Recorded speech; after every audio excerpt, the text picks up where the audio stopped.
Halo teman-teman, perkenalkan nama saya Nangdi Saputra dan teman kelompok saya yaitu Meta Cynthia ingin menjelaskan materi mengenai analisis dan perkembangan sistem manajemen.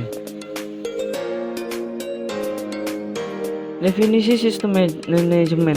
Definisi sebuah sistem informasi manajemen istilah yang umum dikenal orang adalah sebuah sistem manusia atau mesin yang terpadu untuk menyajikan informasi guna mendukung fungsi operasi manajemen dan pengambilan keputusan dalam sebuah organisasi. Sistem ini menggunakan perangkat keras atau hardware dan menggunakan perangkat lunak atau software komputer, prosedur pedoman, model manajemen dan keputusan, dan sebuah database.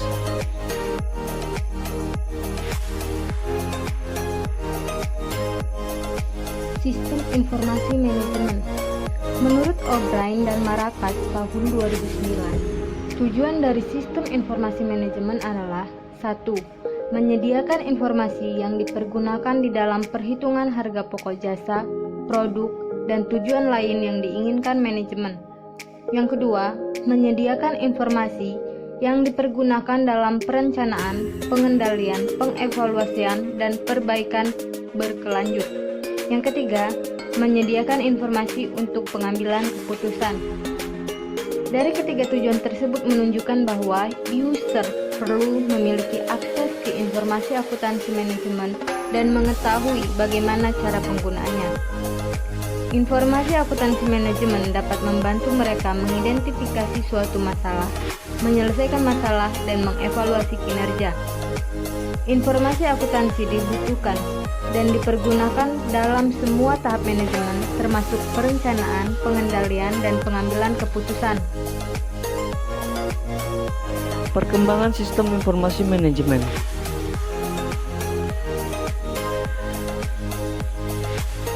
Konsep sistem informasi telah ada sebelum munculnya komputer, sebelum pertengahan abad ke-20. Pada masa itu masih digunakan kartu punch, pemakaian komputer terbatas pada aplikasi akuntansi yang kemudian dikenal sebagai sistem informasi akuntansi. Pada tahun 1964, komputer generasi baru memperkenalkan prosesor baru yang menggunakan silikon chip sirkuitry dengan kemampuan pemrosesan yang baik. Untuk mempromosikan generasi komputer tersebut, para produsen memperkenalkan konsep sistem informasi manajemen dengan tujuan utama, yaitu aplikasi komputer adalah untuk menghasilkan informasi bagi manajemen. Konsep ini dengan sangat cepat diterima oleh beberapa perusahaan dan institusi pemerintah dengan skala besar.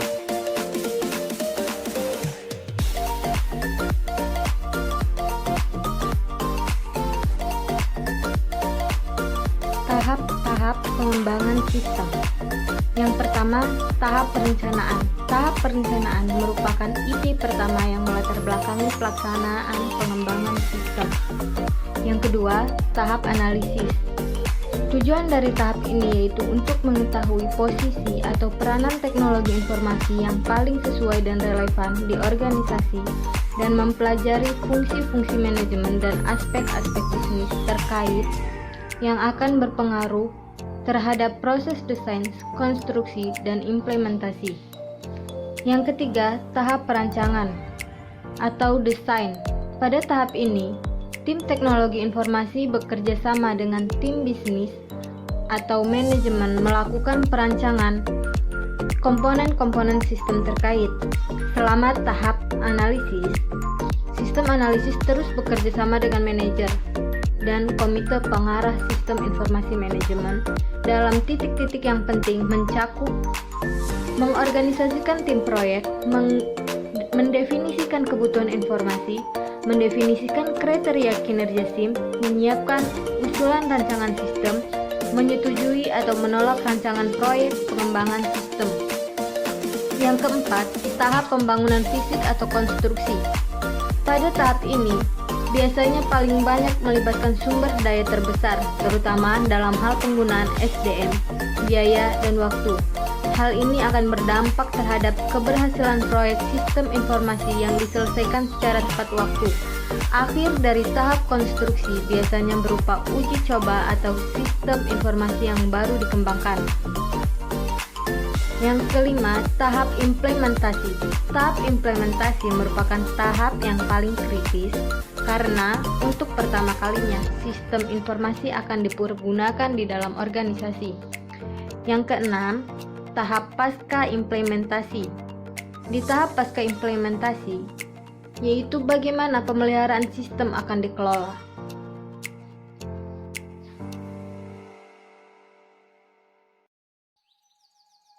Yang keempat yaitu pendekatan pengembangan sistem informasi. Yang pertama kita akan masuk pendekatan konvensional. Pendekatan konvensional yaitu pemahaman masalah didasarkan pada pelaksanaan prosedur kerja. Pelaksanaan pengembangan kerja diawali dengan melihat alur dokumen dari satu bagian organisasi ke bagian organisasi lain. Selanjutnya ditentukan proses pengelolaan data secara historis digunakan untuk mengembangkan sistem pengelolaan transaksi yang ada di sistem fisik. Pendekatan fungsional. Dekomposisi permasalahan dilakukan berdasarkan fungsi atau proses secara hierarki, mulai dari konteks sampai proses-proses saling kecil. Pengembangan dilaksanakan dengan melihat fungsi atau proses yang harus dilaksanakan oleh sistem data yang menjadi masukan atau keluaran sumber dan tujuan data serta tempat penyimpanan data. Pendekatan struktur data. Sudut pandangan pengembangan adalah struktur data dari dokumen masukan atau keluaran yang digunakan dalam sistem. Struktur tersebut kemudian dinyatakan secara hierarki dengan menggunakan konstruksi, sequence, selection, dan representation sampai terlihat proses pembentukannya. Information engineering. Sistem dibangun berdasarkan kebutuhan informasi enterprise. Pelaksanaan pengembangan perlu diawali dengan proses perencanaan strategis informasi dan wilayah bisnis. Cakupan pengembangan adalah seluruh enterprise. Mengaplikasikan teknik tekstur atau automate tools. Pendekatan objek. Sudut pandang pengembangan sistem dilakukan berdasarkan objek-objek yang ada dalam sistem. Sistem dipandang sebagai kumpulan objek yang mempunyai atribut dan operasi atau layanan yang saling berinteraksi satu dengan yang lainnya. Setiap objek dalam sistem dapat menerima pewarisan dari objek lainnya. Setiap objek dapat mempunyai kemampuan polimorisme.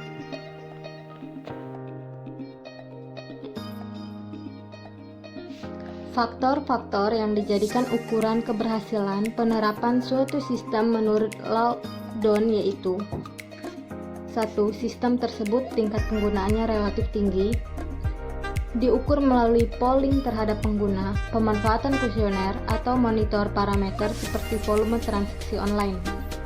Yang kedua, kepuasan pengguna terhadap sistem yang diukur melalui kuesioner atau interview. Yang ketiga, sikap yang menguntungkan para pengguna terhadap sistem informasi dan staf dari sistem informasi. Yang keempat, tujuan yang dicapai. Yang kelima, timbal balik keuangan untuk organisasi baik melalui pengurangan biaya atau peningkatan penjualan dan profit. Kegagalan dari sistem informasi bukan hanya pada bagian-bagiannya saja, tetapi pada keseluruhan sistem yang tidak dapat digunakan sebagaimana mestinya. Pengguna harus memahami sistem informasi dan mengembangkan prosedur manual paralel untuk membuat sistem bekerja secara sempurna. Terdapat faktor penyebab munculnya masalah pada sistem informasi, yaitu desain, data, biaya, dan operasi. Yang keenam yaitu faktor-faktor yang mempengaruhi kesuksesan penerapan sistem informasi. Faktor-faktor yang mempengaruhi kesuksesan penerapan sistem informasi antara lain adanya dukungan dari manajemen eksekutif, keterlibatan pemakaian akhir atau end user, penggunaan kebutuhan perusahaan yang jelas, perencanaan yang matang, dan harapan perusahaan yang nyata. Penerapan pendekatan sistem. Inti dari prosedur-prosedur yang seringkali diusulkan dalam menerapkan pendekatan sistem di dalam tahapan-tahapan metode ilmiah, yaitu tahap pertama, pernyataan tujuan. Ketika kita menentukan tujuan, kita sebenarnya menentukan sasaran yang ingin dicapai. Untuk menentukan apakah output yang dihasilkan sesuai dengan output yang diharapkan, maka tujuannya harus dinyatakan dalam bentuk yang dapat diukur dan harus ditentukan kriteria kinerja. Tahap kedua yaitu sintesa, mengkombinasikan bagian-bagian atau elemen untuk membentuk suatu kesatuan. Sintesa dimulai dengan mengidentifikasi komponen-komponen suatu sistem tertentu untuk dipilih kaitannya dan keterbatasan yang dimiliki baik oleh lingkungan atau sistem itu sendiri. Yang ketiga, tahap 3 yaitu evaluasi, menilai setiap alternatif sistem terperinci untuk menilai kinerja dan menentukan sejauh mana sistem tersebut dapat memenuhi target yang ditentukan. Tahap 4 yaitu pemilihan. Kita melaksanakan pemilihan terakhir dari beberapa alternatif sistem yang berdasarkan hasil penilaian kita. Suatu hal yang perlu disadari dari proses pemilihan adalah bahwa suatu sistem apapun akan menjadi sempurna dalam berbagai pertimbangan, dan hal ini yang tidak dikehendaki. Yang ke-8 yaitu peranan fungsi sistem informasi manajemen pada organisasi bisnis dalam perekonomian. Yang pertama yaitu mendukung operasi bisnis, mulai dari akuntansi sampai dengan penelusuran pesan pelanggan. Sistem informasi menyediakan dukungan bagi manajemen dalam operasi kegiatan bisnis sehari-hari. Ketika tanggapan atau respon yang cepat menjadi penting, maka kemampuan sistem informasi untuk dapat mengumpulkan dan mengintegrasi informasi berbagai fungsi bisnis menjadi sangat penting atau kritis. Yang kedua adalah mendukung pengambilan keputusan manajerial. Sistem informasi dapat mengkombinasikan informasi untuk membantu manajer menjalankan bisnis dengan lebih baik. Informasi yang sama dapat membantu para manajer mengidentifikasi kecenderungan dan untuk mengevaluasi hasil dari keputusan sebelumnya. Sistem informasi akan membantu para manajer membuat keputusan yang lebih baik, lebih cepat, dan lebih bermakna. Yang ketiga yaitu mendukung keunggulan strategis. Sistem informasi yang dirancang untuk membantu pencapaian sasaran strategis perusahaan dapat menciptakan keunggulan bersaing di pasar.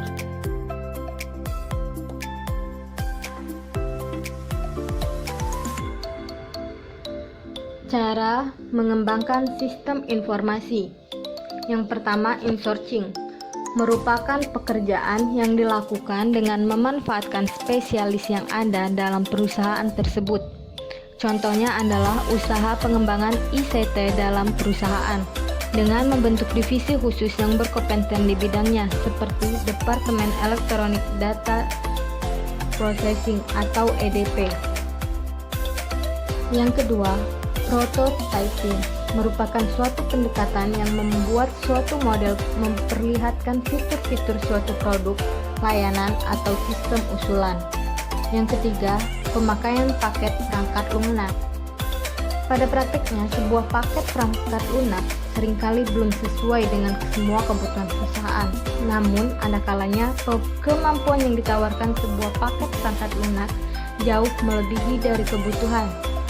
Oleh karena itu, diperlukan pula tindakan untuk mengidentifikasi perbedaan antara kemampuan yang ditawarkan paket perangkat lunak dengan kebutuhan perusahaan. Pada keadaan seperti ini, tentu saja modul-modul yang sekiranya belum diperlukan dapat untuk tidak dibeli. Yang keempat, self-sourcing merupakan suatu model pengembangan dan dukungan sistem teknologi informasi yang dilakukan oleh para pekerja pada suatu area fungsional dalam organisasi dengan sedikit bantuan dari pihak spesialis sistem informasi atau tanpa sama sekali. Yang kelima, Outsourcing, pelimpahan suatu proses bisnis kepada pihak di luar organisasi yang dianggap mahir di bidang tersebut. Perusahaan mengambil pendekatan ini untuk lebih fokus meningkatkan performa core kompetensi perusahaan.